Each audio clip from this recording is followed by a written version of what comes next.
Shalom, salam sejahtera bagi kita semua, saudara-saudara yang terkasih di dalam Tuhan.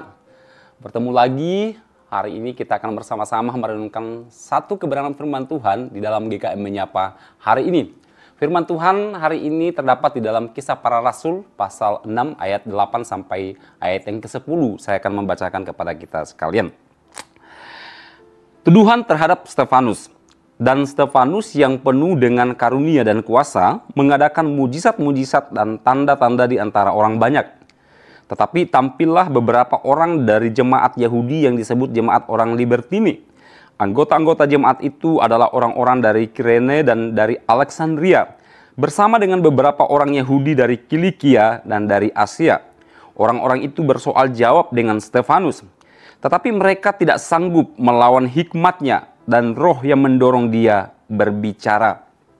Saudara yang saya kasihi di dalam Tuhan, sebagian orang Kristen atau orang percaya mengasumsikan bahwa pelayanan misi itu adalah sebuah pelayanan yang harus dikerjakan oleh orang-orang tertentu atau kelompok-kelompok tertentu.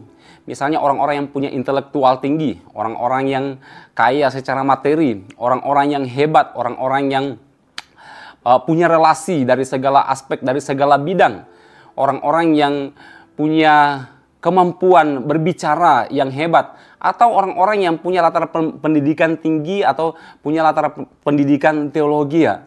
Saudara, hal-hal itu bukan tidak penting, bukan tidak esensial, tetapi yang paling esensial di dalam sebuah pelayanan misi tidak dilihat dari sehebat apapun orang itu, atau seberapa kaya orang itu, atau sebanyak apapun relasi orang itu. Yang terpenting dan yang terutama di sini adalah hati yang siap mau dipakai oleh Tuhan. Nah, bagian firman Tuhan yang kita baca tadi, kita melihat gambaran seorang Stefanus yang sederhana, yang bukan berlatar pendidikan yang tinggi, tidak mempunyai status yang tinggi di kalangan orang-orang percaya saat itu. Dia adalah orang-orang biasa, dia adalah orang-orang sederhana, dia adalah seorang yang hanya pelayan meja yang ditunjuk oleh orang-orang Kristen mula-mula pada saat itu. Tetapi yang menjadi pertanyaan bagi setiap orang percaya atau bagi setiap kita, apa sih yang membuat Stefanus bisa memiliki kemampuan, kehebatan di dalam pemberitaan firman Tuhan atau di dalam pelayanannya pada saat itu? Saudara yang saya kasih dalam Tuhan, yang pertama yang dimiliki oleh Stefanus adalah kualitas hati yang siap dipakai oleh Tuhan. Inilah yang menjadi keistimewaan dari Stefanus, bukan karena latar belakang pendidikannya atau status sosialnya, tetapi kualitas hati yang dimilikinya. Kita melihat beberapa hal yang ada di dalam diri Stefanus. Pertama, dia memiliki iman yang teguh. Iman bukan hanya sekedar percaya, tetapi dia memiliki hati yang betul-betul ada penyerahan total kepada Allah. Seperti yang tertulis di dalam Ibrani pasal 11 ayat 6. Tetapi tanpa iman tidak mungkin orang berkenan kepada Allah. Inilah hati seorang Stefanus. Yang kedua, Stefanus memiliki hati yang tulus. Dia tidak mencari posisi yang tinggi atau pengakuan manusia, tetapi setia dalam tugas yang dipercayakan kepadanya. Ketulusan hati ini membuat Stefanus menjadi saluran yang besar, saluran yang penuh kasih dari Allah. Seperti yang Yesus katakan dalam Matius pasal 5 ayat 8, bahwa berbahagialah orang yang suci hatinya, karena mereka akan melihat Allah. Kemudian yang ketiga, Stefanus menunjukkan respon yang penuh cinta dan penuh kasih terhadap panggilan pelayanannya. Dia tidak menganggap tugas melayani meja sebagai pekerjaan yang rendah, tetapi sebagai kesempatan untuk mengasihi jemaat, untuk melayani jemaat. Respon positif yang dicerminkan oleh Stefanus ini menunjukkan hati yang penuh kasih di dalam dirinya. Lalu ketika kita berbicara ketiga hal di atas yang dimiliki oleh Stefanus, ini memberikan dampak pelayanan yang luar biasa. Membuat pelayanan Stefanus menjadi sebuah pelayanan yang menakjubkan.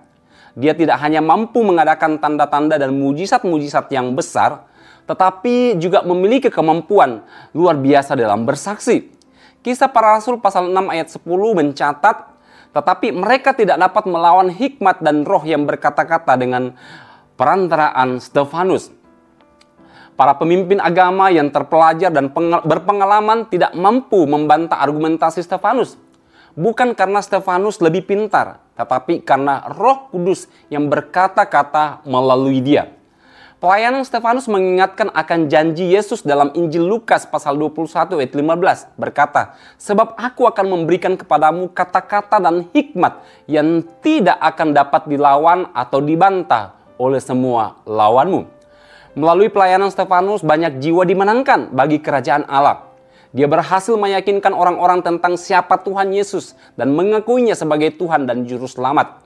Ia membuktikan bahwa dalam pemberitaan Injil, kemenangan sejati bukan karena kepandaian manusia, tetapi karena kuasa Allah yang bekerja melalui hamba-Nya yang punya hati untuk dipakainya.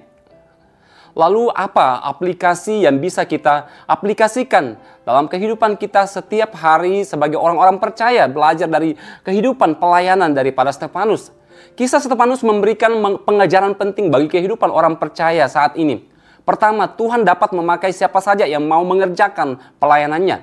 Tidak peduli latar belakang, pendidikan, atau status sosial kita. Yang penting adalah ketersediaan hati untuk dipakainya.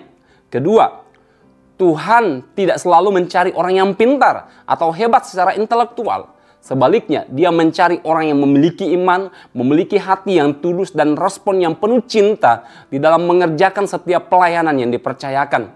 Seperti yang Paulus tulis dalam 1 Korintus pasal 1 ayat 27. Tetapi apa yang bodoh bagi dunia dipilih Allah untuk memalukan orang-orang yang berhikmat.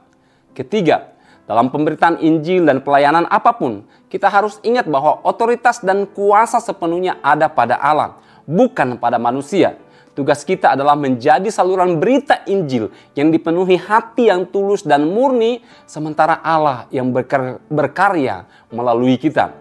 Saudara-saudara terkasih dalam Tuhan Yesus, di bulan misi ini kita sering berpikir bahwa misi adalah panggilan khusus bagi orang-orang tertentu yang memiliki kemampuan luar biasa. Namun firman Tuhan hari ini melalui kisah Stefanus mengajarkan kepada kita bahwa misi sejati dimulai bukan dari kemampuan yang kita miliki, tetapi dimulai dari hati yang siap dipakai oleh Tuhan. Stefanus adalah seorang pelayan meja biasa, namun Tuhan memakainya menjadi saksi yang luar biasa.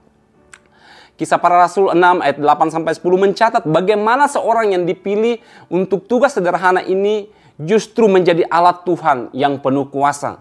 Mari kita pelajari bersama bagaimana hati yang siap dipakai Tuhan dapat menjadi pintu masuk bagi misi yang berbuah. Semoga bagian firman Tuhan ini memberkati setiap kita. Amin.